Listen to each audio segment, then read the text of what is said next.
Hi, this is Dale O'Shields, pastor of Church of the Redeemer in Gaithersburg, Maryland. Thank you for joining me for today's devotional time. I'm so glad that you're a part of this. Would again encourage you to share these with other people, encourage them to subscribe so that we can continue to just teach these biblical principles that will help us to grow in our faith. We're talking this week about resetting emotions and the power of our emotions, the importance of us taking responsibility for the things that we feel and working our way through them.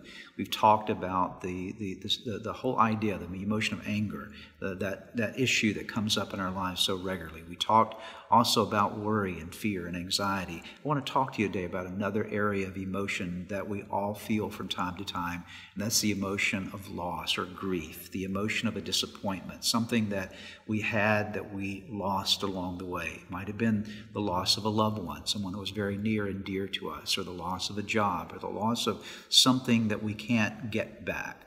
And anytime we go through a loss, there's always grief associated with it. And grief is a natural thing. The Bible even acknowledges the fact that that grieving is something that people do. It's not abnormal to grieve. But part of what grieving should include is a processing of grief. In other words, moving your way through it so that it doesn't become controlling in your life. And people move through grief at different paces, but the issue is continuing to move through it, continuing the process through the journey. Even the psalmist David made this statement in the 23rd Psalm. He said, "Even though I walk through the valley of the shadow of death, I will fear no evil because you're with me." Notice he said, "I'm walking through the valley." And sometimes these times of grief are really valleys in our life, valleys of the shadow of death. And the key is you got to keep walking and working your way through. So how do you really process disappointments? How do you process losses in your life?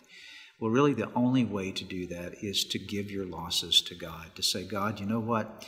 This is something that I hoped would be this way, and now I'm disappointed, or I feel the grief because it's another way. But God, I'm going to come to you with trust and confidence that you still love me, that you still care about me, that you still have a plan for my life. And while I've lost something, there's still something left in my life, something left for me to invest in others, something that's left for me to do with my life, that my loss is not going to define me." Losses will oftentimes always be with you at some level. You'll recall that loved one that you miss. You'll have these memories, but you don't have to let the loss define your life. So my prayer for you today is if you've walked through some disappointments, if you've walked through some losses, certainly I'm not here to in any way discourage you. I'm here to encourage you and to remind you that you're going to make it through, that there's something beyond the loss. Trust God for it. Know that He is at work. He's still at work in your life.